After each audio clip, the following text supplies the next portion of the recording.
আমার দেশের নারী, আমার দেশের বোন, এদেশের মা, এদেশের মেয়েরা নিরাপদ থাক। আপনি পুলিশ দিয়ে পারবেন না ধর্ষণ বন্ধ করতে, সেনাবাহিনীর অ্যাপ দিয়ে পারবেন না ধর্ষণ বন্ধ করতে। এদেশের বিচার ব্যবস্থার পরিবর্তন চাই। যে ধর্ষণ করেছে 13 বছরের মেয়েকে, আমি বলি তাকে সরোয়ার্দী উদ্যানে ওপেন ফাঁসি দেওয়া হোক। যে হত্যা করেছে পাথর মেরে আমার ভাই সোহাগকে, আমি বলি তাকে পল্টন ময়দানে ওপেন শাস্তি দেওয়া হোক। একজনে পাথর মেরে একজন আমার বোনের দিয়ে কোনো তাকে সাহস পাবে না। কিছু না, আমরা পারছি না।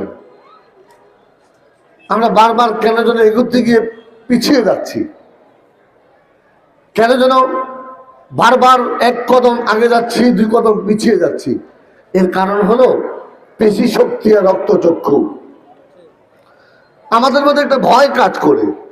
আমরা দাঁড়িয়েওয়ালা, আমরা টুপিওয়ালা, আমরা কি তাদের সাথে পারবো? যদি আপনি এই চিন্তা করেন তাহলে আপনি মুসলমান দাবি কি করে করেন? বদরের যুদ্ধে 313 জন ছিল দুর্বল, 1000 ছিল সবল। 1000-এর বিরুদ্ধে 313 জন দুর্বল মুসলমান ইসলামের বিজয় ছিনিয়ে এনেছিল।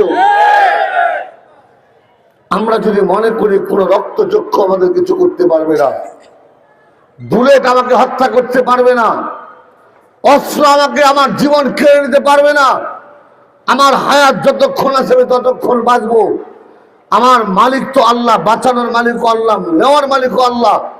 আমরা দেশকে গড়তে চাই, দেশের মানুষের জন্য, ইসলামের জন্য, মানবতার জন্য আমরা এই দেশটাকে আবার সাজাতে চাই।